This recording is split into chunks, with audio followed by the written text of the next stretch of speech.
I'm Julian Bullard. I'm here with Anberlin for the Seahawk. So, hi guys, how are you doing tonight? Good, really good. Yeah? Great. Are you guys excited to be here at UNCW? Yeah, for sure. It's the first show of this tour, so we're I noticed that. Why did you guys decide to start here first? Was it just kind of I think it's just thing? it's just one of those things with routing. I think, we kind of plan out how we're going to do things, so I think it's just closer for both of us too with Switchfoot. Well, they're from California, so it's not. But I think it's one of those things where it just ended up like wrapping around. Then we end in Texas, so it's like middle ground, so we can both just go home from there. So. Are you guys touring the college campuses, or is it just like any arena basically, or? Yeah, we're doing way more colleges on this tour than we normally do. Normally just play like clubs and stuff, but I think the majority of these shows are colleges. So. So I was wondering how you guys formed. They met in high school, and then Joey. I guess they all kind of went to high school. Joey, Dion, and Steven did, and then they were playing music together the longest, and then I joined after that shortly after, and then we got Christian later on too. But we all joined in Florida. We all just played in different bands in Florida, and then we just kind of met and started from there. So. Oh, cool. Yeah. Did you guys join like straight up high school? Like you didn't go to college or anything? Some of us went to college. Steven actually just finished up getting his master's.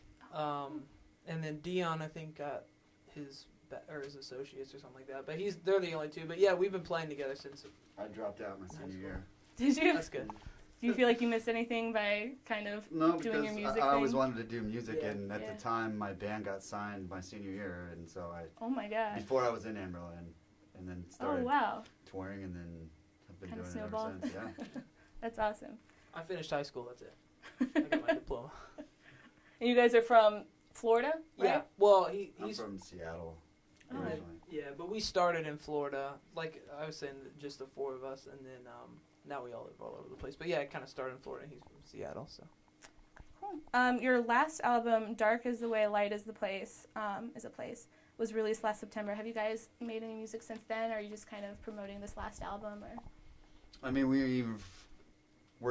the songs we're playing live are still just old, songs that we have recorded on records. We have written a lot of new songs and plan on going in the studio probably February of next year.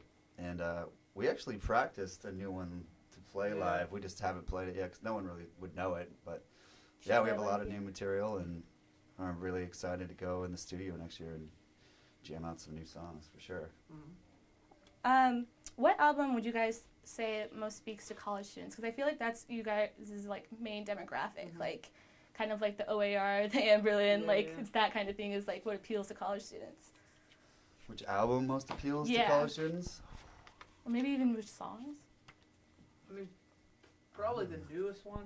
Probably just because maybe it's the most mature, and like I feel like with each record we kind of progress. You know what I mean? And so I think that maybe if you start listening to us when you're younger, and now you're in college, so I feel like probably with hopefully each record, because I always think college is more of like an older audience than a lot of people's audience. Sometimes it's more high school based, but I think ours is more in the college direction, I guess. So maybe probably the newest record.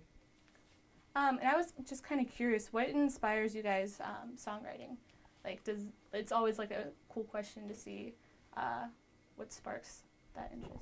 Well, I mean, I think for each person it's a different, it'd be a different answer, but musically, I think we're all constantly listening to new bands and absorbing new music and just seeing what's out there. There's a lot of good artists doing, new and unique things, and we try to take inspiration from all genres of music and just, keep progressing and moving forward and evolving as a band. And then, lyrically, Steven, takes from a lot of his own personal experience and things he's seen around him and everything. I think we're all inspired by a lot of different things. So. Sure.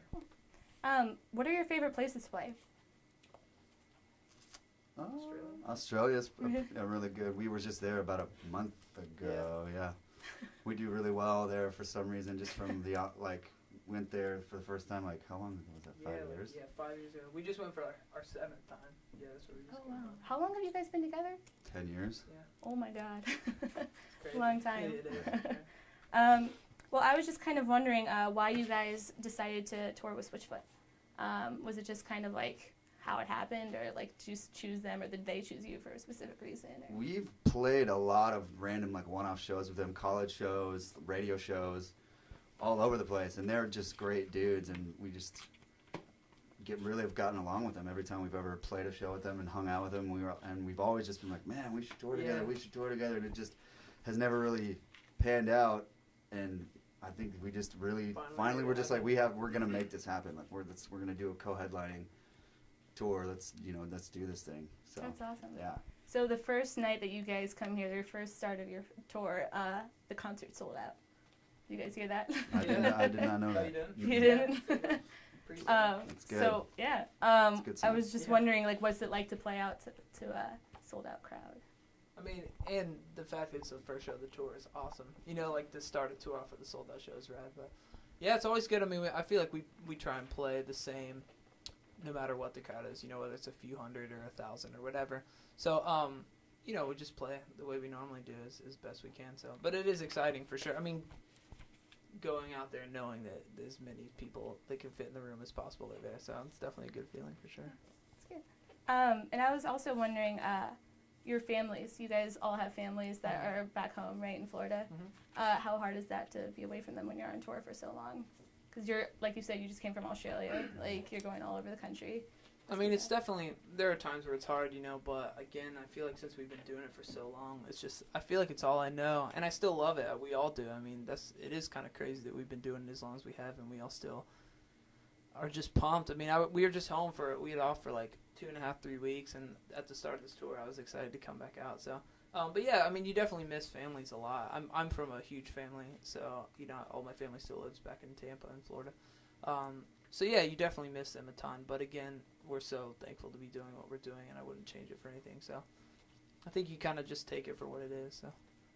So would you say that's like one of the worst parts of touring? Yeah, absolutely. I mean, because, again, it's so cool to do what we do, so I think that the hardest part would for sure be, you know, you just miss out on a lot of things too, you know, things that are very normal for most people, birthdays and like holidays and stuff, and you're gone for a lot of that. Or like, I remember my little brother and sister growing up, I'd like come back and they'd literally be like a different person. You know what I mean? Because they grow up so quick when they're young and stuff. So it's just one of those things. It's just how it is. But yeah, that would be the hardest part for sure. And our singer's about to have a kid, and I feel like that as that kind of happens more, I think that, you know, that'll especially be hard. But what are the peaks of touring? Like, what are your favorite parts of touring?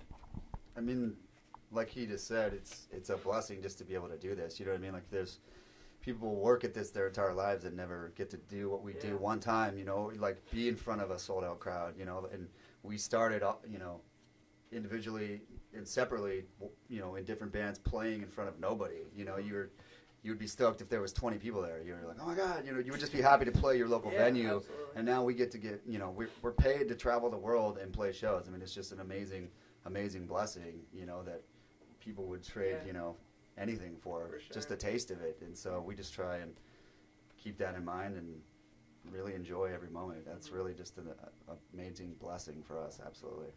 Did you guys think that you'd be doing this when you were our age? I hope so. You know, I that's all I ever wanted. You know, it has flown by. You know, when you're on the road, we could be gone for an entire season. You know, 3 months. You know, you're gone. We could be gone 10 months out of the year, and then all of a sudden it's been a year. I can't believe I've been doing this 10 years now. It's just like, holy crap. You know, it's like, it's crazy. Yeah, it is. So you never pictured yourselves doing anything else besides this? It's kind of your calling, I guess. Yeah, I mean, like you said, I always hope, even super young, I always hoped for it, but I never thought it'd be this point. I remember thinking when I was younger playing, like, oh, maybe one day, like, play a show.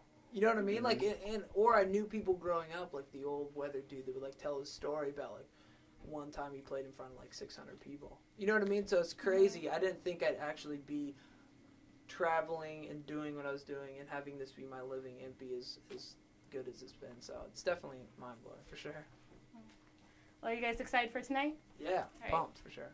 Well, thank you guys for interviewing with me. Yeah, of course. Welcome. Thank you. Problem.